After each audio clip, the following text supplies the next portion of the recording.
Hello friends, मेरे digital classes में आप लोग का बहुत बहुत एक नए सेशन में स्वागत करता हूं। तो ये हमारा पांचवा छठा पाठ है आपके छत्तीसगढ़ की जितने भी कला संस्कृति जो यहाँ पे आपके SI PSC चाहे छत्तीसगढ़ के GS पे जितना भी सिलेबस दिया मैं कंप्लीट कराऊंगा। तो शुरू से लेकर लास्ट तक बनी रही, तभी तभी आपको छत्तीसगढ़ के GS पढ़ने में मज़ा आएगा। साथ ही साथ आपको रिवीजन भी कीजिए, ताकि रिवीजन करने के साथ आपको कन्फ्यूजन वगैरह नहीं होगा। तो साथ ही साथ मैं PDF भी प्रोवाइड करते जाऊंगा, तो रिवीजन भी करते चलिए। तो हमारा पांचवा छठवा पाठ 112 क्वेश्चन मैं अभी तक कर चुका हूं। तो सबसे ज़्यादा अगर क्वेश्चन यहीं से बनेगा तो यहाँ से क्वेश्चन जितने भी क्वेश्चन अगर पूछा जाएगा तो यहाँ से आपसे कवर हो जाएगा। सारे यहाँ पे क्वेश्चन इंपॉर्टेंट है। तो जितना भी क्वेश्चन करा आपका सभी एग्जाम के, चाहे व्यापम की तैयारी कर रहे PSC के, चाहे आपके असाइनमेंट्स की तैयारी कर रहे हो, तो सभी के लिए इम्पोर्टेंट है। तो चलिए सेशन को स्टार्ट करते हैं। तो चलिए सेशन को स्टार्ट करते हैं। तो बाकी जो क्लासेस है उसको भी जाके देख लीजिएगा। तो आई थिंक आपको यहाँ से अच्छा लगे क्लास लेके। सारे क्वेश्चन यहाँ से इम्पोर्टेंट है जो आपके सिलेबस के हिसाब से क्वेश्चन को तैयार किया गया। तो निम्न में से कौन से नृत्य जी की जो शुरुआत शरद पूर्णिमा से होती है या शरद पूर्णिमा के से की जाती है?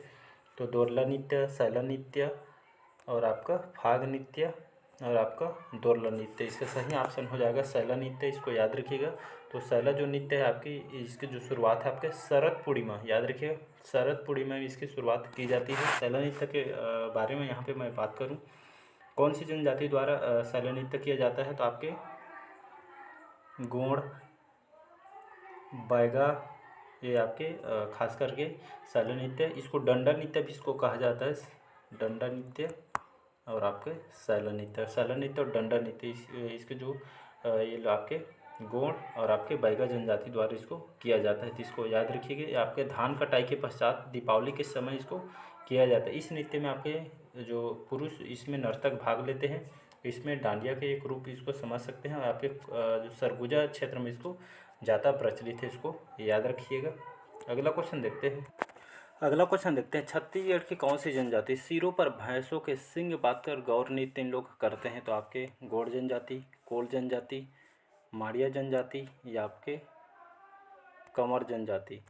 इसका सही ऑप्शन हो जाएगा माड़िया जनजाति। तो माड़िया जनजाति के जो लोग होते हैं तो छत्तीसगढ़ की जो आपके माड़िया जनजाति है, इन जनजाति के लोग क्या करते हैं, वो जैसे फेस्टिवल आता है तो सिरों पर भैंसों के सींग बात इन सींग को यहाँ पे पट्टी टाइप के बनाकर रखते हैं। इसके बाद इन लोग गौर नृत्य करते हैं। तो इसको याद रखिए कौन से जनजाति में देखने को मिलता है? तो आपके माड़िया जनजाति में देखने को मिलता है। तो इसको याद रखिए, क्वेश्चन पूछा गया है भैंसे के जो सींग को बनाकर इन लोग नृत्य करते हैं। तो इसको सी ऑप्शन सही हो जाएगा। तो आपके जो माड़िया जनजाति के लोग आपके ये खास करके कहाँ निवास करते हैं? तो आपके बस्तर और कोंडागांव इस क्षेत्र में बैगा जनजाति निवास करते हैं। तो इसको याद रखिएगा। इसका सी ऑप्शन करेक्ट आंसर हो जाएगा। अगला क्वेश्चन देखते हैं। अहो देवी गंगा लहर तुरंगा जो नामक गीत है, ये जो आपका पर्व है आपके गाया जाता है, कौन से समय इसको गाया जाता है? तो छेरछेरा, गौरी गौरा के समय या आपके कर्मा या भोजली के समय। इसका सही ऑप्शन हो जाएगा डी ऑप्शन भोजली। तो अहो देवी जो आपके अहो देवी गंगा लहर तुरंगा आपके कौन से समय इसको गाया जाने वाला गीत है? तो आपके भोजली के समय इसको गाया जाने वाला गीत है। इसमें जो लेडीज़ लोग होते हैं इसकी पूजा वगैरह करते हैं। फिर इस गीत को जो आपका अहो देवी गंगा आपका इस गीत में बहुत बार रिपीट होता है।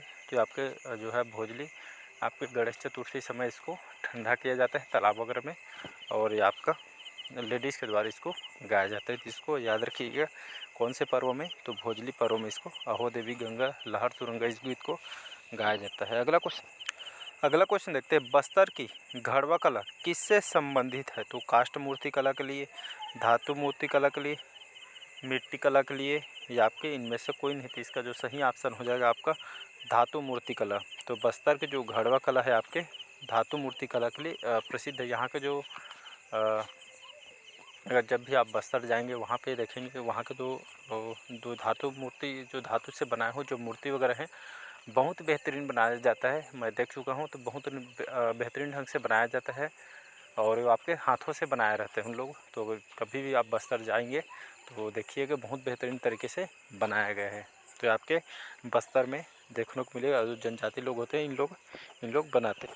अगला क्वेश्चन देखते हैं।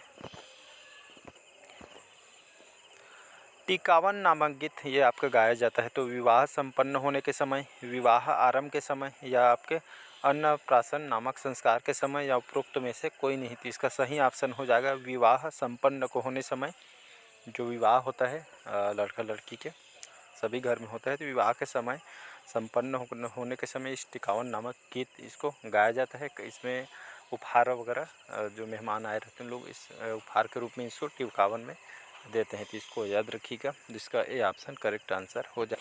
अगला क्वेश्चन देखते हैं, छत्तीसगढ़ की किस प्रसिद्ध लोक कला में स्त्री का अभिनय भी पुरुष करते हैं? तो चंदेनी गोंदा में, ककसार में, भतरा में या आपके नाचा में। तो इसका सही ऑप्शन हो जाएगा डी ऑप्शन नाचा। तो छत्तीसगढ़ के जो आपका जो नाचा है हमारे छत्तीसगढ़ में आपका मराठा काल से, तब से ये आपका होते आ रहा था मराठा काल से। इसको नाचा का ही इसका आयोजन अभी तक जो कि गांव वगैरह मड़ई वगैरह होता है तो इसका आयोजन किया जाता है। तो इस प्रसिद्ध लोक कला में स्त्री का जो अभिनय जो जोक्कड़ वगैरह बने होते हैं, तो स्त्री का जो रोल है इसमें लड़के लोग जोक्कड़ बन के करते हैं। तो नाचा इसको याद रखिएगा, मराठा काल से ये आपका संपन्न होते अभी तक चल ही रहा है।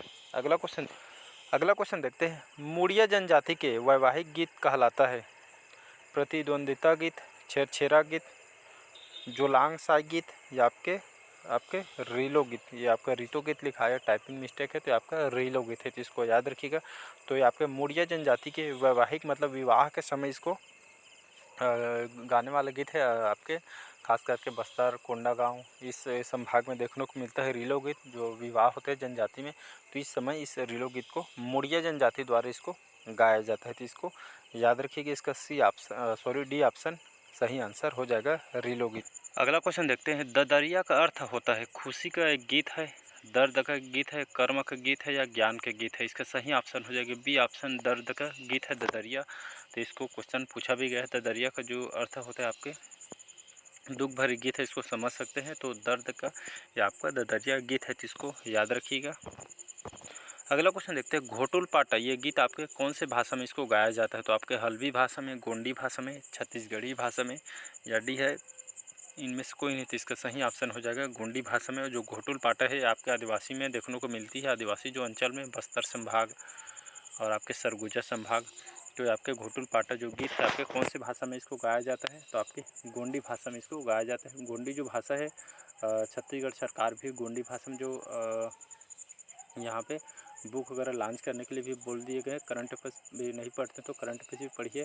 तो गोंडी भाषा आपके बस्तर संभाग में प्रचलित है, वहाँ गोंडी भाषा वगैरह चलता है। इस पर बुक वगैरह भी लॉन्च करने के लिए बोल दिया गया है। अगला क्वेश्चन देखते हैं, धर्म और पूजा का गीत कौन सा है? तो आपके गौरा गीत या जमारा गीत, माता सेवा गीत और भोजली गीत, धनकुल के गीत व नाग पंचमी गीत या डी है उपरोक्त में से सभी? तो इसका सही ऑप्शन हो जाएगा इसका सही आंसर हो जाएगा डी ऑप्शन उपरोक्त सभी।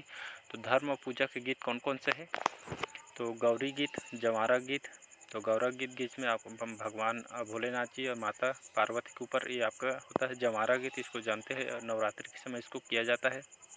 माता सेवा गीत या भोजली गीत ये भी धर्म और पूजा से संबंधित है गीत। धनकुल गीत और नाग पंचमी गीत ये भी आपके सभी जो है आपके पूजा रिलेटेड गीत है। अगला क्वेश्चन देखते हैं, प्रसिद्ध छत्तीसगढ़ी गीत के गायिका कौन है? तो तंद्रा बनर्जी, किरण अग्रवाल, आसन योगी, ममता चंद्राकर। क्योंकि बहुत ही जो कि प्रसिद्ध है ममता चंद्राकर जी। तो इसको याद रखिएगा। तो छत्तीसगढ़ी के जो गीत और गायिका हैं आपके ममता चंद्राकर, और इसको याद रखेंगे प्रसिद्ध गायिका हैं। अगला क्वेश्चन देखते हैं, खुमान राव का संबंध किस क्षेत्र से जुड़ा हुआ है? तो गायन, संगीत, नृत्य या चित्रकारी। तो खुमान राव का जो संबंध आपके कौन सा क्षेत्र से जुड़ा हुआ है? तो ये आपके संगीतज्ञ है, सभी जानते हैं।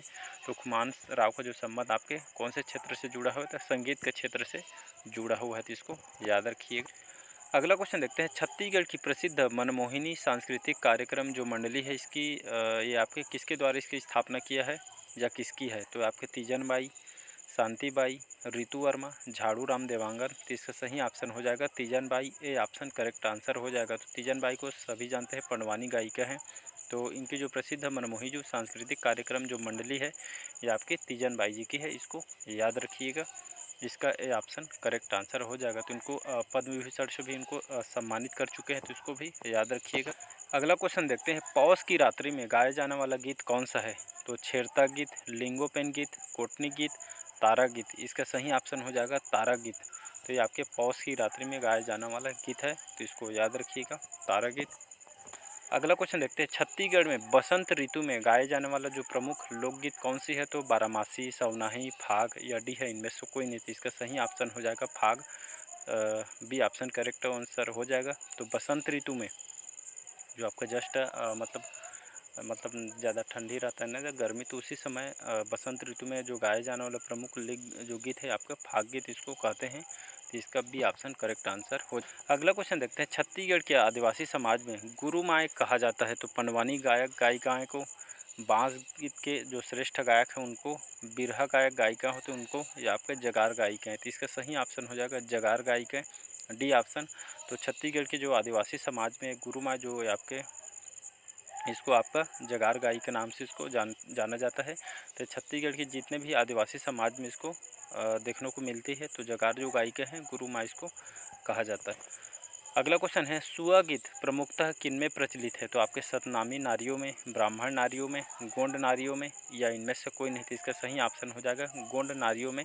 जो सुआ गीत है प्रमुखतः आपके गोंड नारियों में प्रचलित है। जो गोंड जनजाति के लोग होते हैं तो ये सुआ गीत खास करके इसको गाए जाते हैं। तो इसमें केवल पुरुष इनमें भाग नहीं लेते, इसमें लेडीज लोग इसमें भाग लेते हैं। अगला क्वेश्चन देखते हैं, बस्तर के दशहरा पर्व को आरंभ किस परंपरा से होता है? तो आपकी करचल गली, कारवा झलमला, पिथम कुदर, काछिन गादी।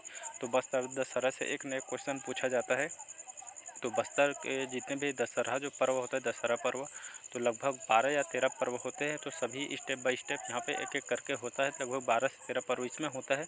लगभग 75 दिनों का यहाँ इस दशहरा पर्व आयोजन होता है, जो कि विश्व का प्रसिद्ध दशहरा लगभग सबसे लंबी अवधि तक यहीं होता है। तो बस्तर के दशहरा पर्व का जो आरंभ किस परंपरा से स्टार्ट होता है? तो आपका काछिन गादी से होता है और आपके मौर्य दरबार तक ये आपका चलता है। तो लास्ट मौर्य दरबार लगता है, स्टार्टिंग में काछिन गादी लगता है। तो इसको याद रखिए। अगला क्वेश्चन देखते हैं, छत्तीसगढ़ की आधुनिक नाट्य विद्या है? तो आपके ढोला मारू, पंडवानी, रहस या भगोरिया? तो इसका सही ऑप्शन हो जाएगा रहस। तो छत्तीसगढ़ की आधुनिक नाट्य जो विद्या है आपके रहस है।